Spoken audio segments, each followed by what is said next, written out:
to a GitHub repo. Also, this GitHub icon right there goes to it. And I have it open here. And I created a demo.adoc. That is the script I will use for this screencast. It's basically a condensed version of the blog post with just the steps that I'll need to develop everything. So if I click on the raw version, I have a handy dandy ASCII Doctor plugin that renders it nicely in my browser. And you can see that first of all we will need node 14. So I'm just going to put this over here on the left.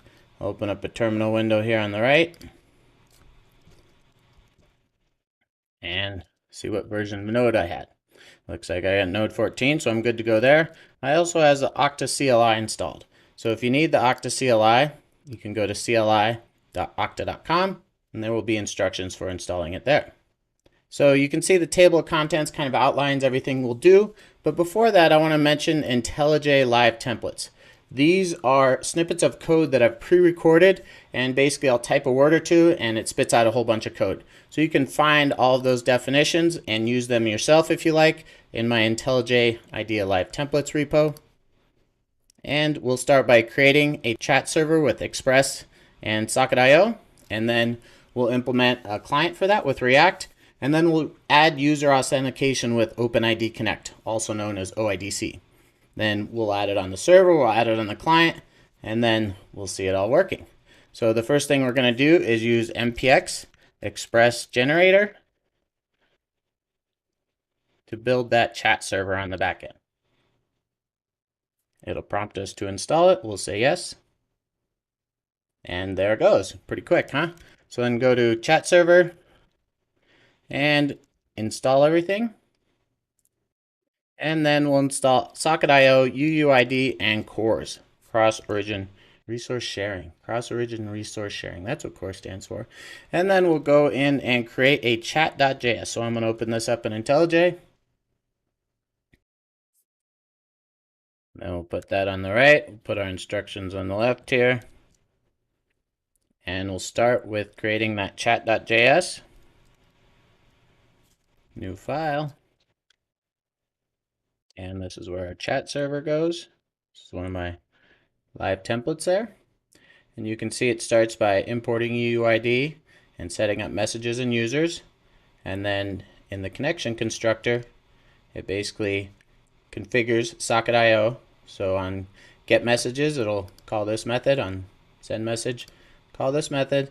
Handle messages down here, and then set the timeout accordingly. So it's always looking for new messages and deleting those accordingly, and then disconnecting. And so this is the setup and the export of the module. And we'll open up bin www, and we'll add these two imports at the top. And then where it says create HTTP server right here, we'll add our Socket IO server. So that's where you configure it. You set up CORS to allow any origin. Of course, if you're deploying in production, you might want to lock that down a little to say only these clients here. And then need to add support to the Express server. So that's in app.js here. And we'll start by importing CORS.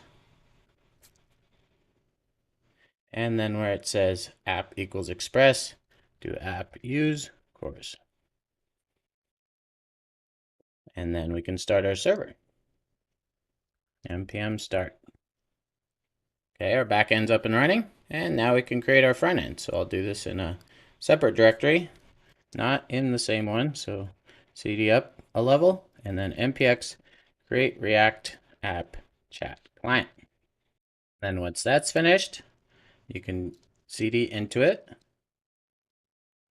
and install Socket IO. We're going to do exact version 440. That's what the -e does. Socket.io -client. All right, and then we'll open this one up in IntelliJ. And we'll open source app.js. And we're just going to replace this whole thing.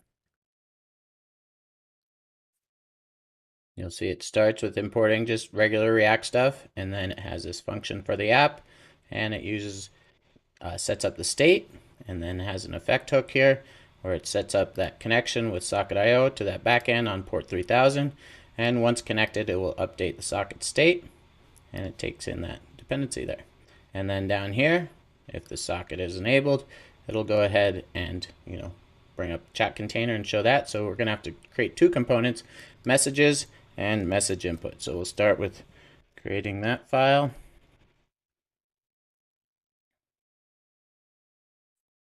And then we'll go back and grab this one as well. Okay.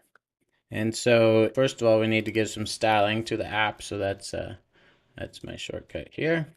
So it's just setting up the header, making it look good, and then setting up the chat container itself. And then in messages.js, we'll display the messages sorted by the timestamp they were created at. So this starts off with that messages function, sets up a message listener, one for deleting as well, and then configures all of those for Socket IO. And then down here, it basically shows the message container and the user, message, and the date. And then we need to fill in the CSS for that. So there's up here at the top, there's that messages.css. Create that file. And then we'll put some CSS in there to make things look good. And then in source messages.js, we already have that one. Now we're moving on to message input. So this is just the input field that you can type messages into. So you'll see this submit form handles everything. It does that Socket IO emit, sends that event, and then it catches it in that messages component. And so this is the form, the input, it auto focuses, tells you to type your message. And then we'll add some CSS for that. And it's just widening the form and giving that input some nice styling. And then our client is now complete. So both the client and server, unfortunately, by default run on port 3000. So we need to configure just this chat client to run on a different port. So we'll just do a .env file, and create React app sets this up. So this will work by default. And so here we can do port equals 8080. And then we can start our client. So we already have our server running in the back end. You can see once that's up and running, you can start typing your chat. So hello world. And if you were to do it in another incognito window, well, they'll both show up anonymous because there isn't any identity associated with this information. And you'll notice here there is this error. I did actually Google this yesterday when I was practicing. They are aware of it. I was able to reproduce the problem, so hopefully it'll be fixed. But it's just a warning. You don't really have to worry about it really affecting anything. Now we want to add authentication with OpenID Connect, so we actually have identity from who's chatting. So the first thing you'll need is Okta CLI. So I already have that installed. You can run Okta register if you don't have an Okta account, and that'll actually configure everything for you. You just need a username or a user, like a first name, last name, email, and I think company name. So I've already got everything configured there. You can do Okta login if you actually want to log in to your tenant. Just click on that link. And I'm going to start with Okta apps create. And so we'll just do chat client, or we'll just do chat with Socket IO. And then we'll do a single page app. And for the callbacks, we're going to want to use localhost 8080 login callback. But you can use anything you want. Like whatever you specify there, you just have to have a route that handles it with the appropriate Okta component. And then the default logout redirect URI is fine. And we'll choose our default org server. So if you have multiple authorization servers, if that one's configured properly, your second one, then everything should work just fine there. And so now what we'll do is we'll go into Okta login, because we need to create an API token as well, so that chat client can actually talk to our server using the Node SDK from Okta. So we'll log in here. Open that up. And we'll go into security, API. And I'm just going to delete this one because I don't need it anymore. So deactivate and delete. And then tokens. We had one yesterday I created, but I don't remember what it was. So create a new one. And let's call it chat token here. And then we have that value. So make sure and copy it. and we'll put it in a clipboard over here. And so now we have our API token there. We can close that. Back to our instructions and put those back on the left. And so we have that token now, and now we'll need to install everything you need on the server for doing authentication and JWT validation. So stop that with Control-C, and then install the JWT verifier and the Okta Node SDK. And then in chat.js, we'll add an authentication handler up here at the top. So we're going to use chat auth server for that. And now let's look at this. So it's got a JWT verifier there. It configures it for Okta with your client ID and your issuer. So we'll want to replace this with what we have in our other IDE window. Where to go? Over here, chat client. So we got that client ID. We'll just put these in this notepad here so we have all those values. Put the client ID in there and our Okta domain, and we'll need that down here as well. And this is for that Okta client to talk to get the API token and set that up. And so this Okta client is used to get the user's information. So, you know, you're passing in an access token, but it needs more information about the user, so it goes and gets its name that way.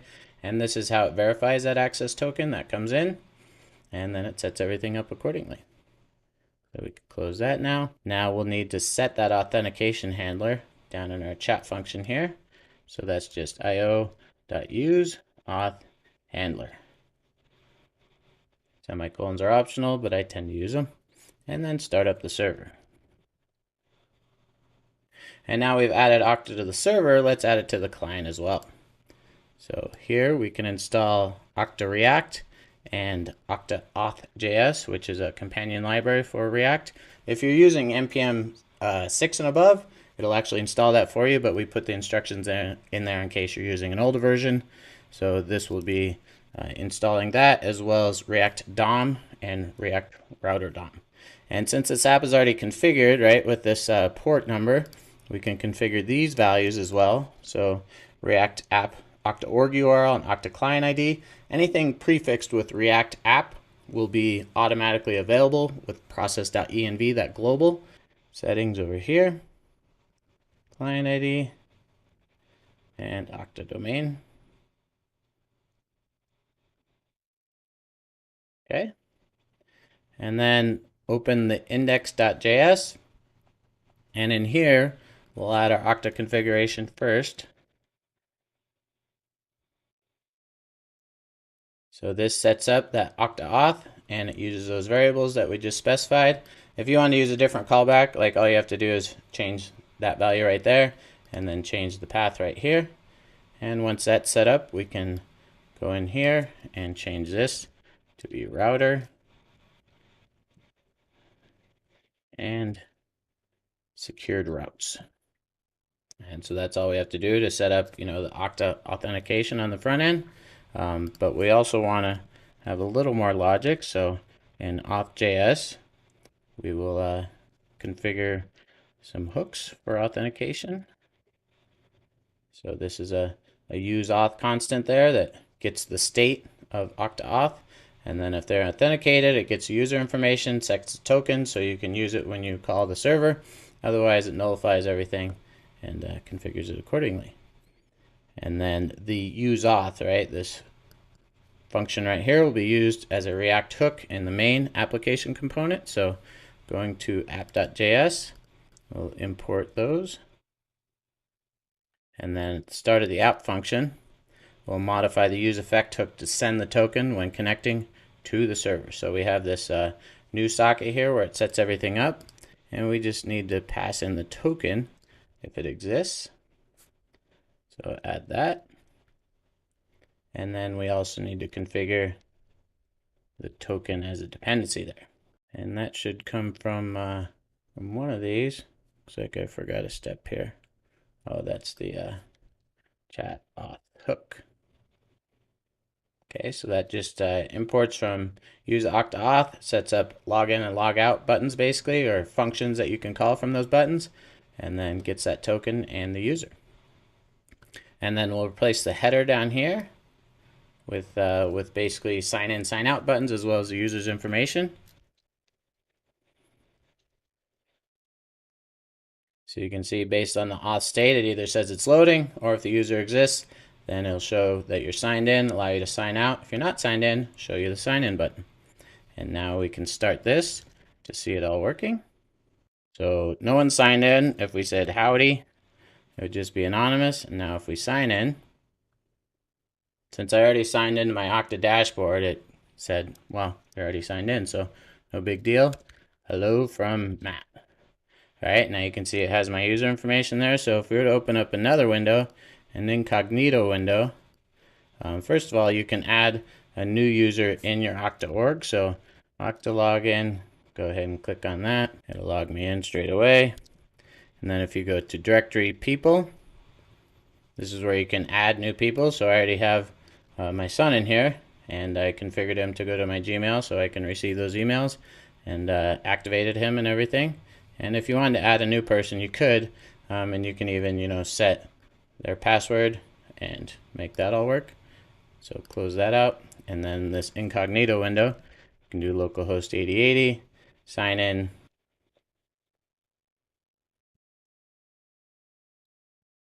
and you can see it's all working. So pretty slick, right? Like you built a whole chat server, chat client using Socket IO, OIDC for authentication. Works pretty slick. So congratulations. Good job, right? Proud of you. So you can find the code on GitHub. If you go to this link here, you can see Okta Socket IO chat example under the Okta Dev org. And the blog post, you can click on there as well. Go right to it. And this will talk a little bit more about the nitty-gritty details of WebSockets and all that. But otherwise, the instructions should be the same, so you can copy and paste all this code instead of using my shortcuts. If you like this screencast, please follow me on Twitter. I'm at mrabel. My team is at OktaDev, and we have a YouTube channel that you should smash that button and subscribe to, because there's cool videos like this one, and maybe you'll learn something from it. Thank you very much. Have a wonderful day. Cheers.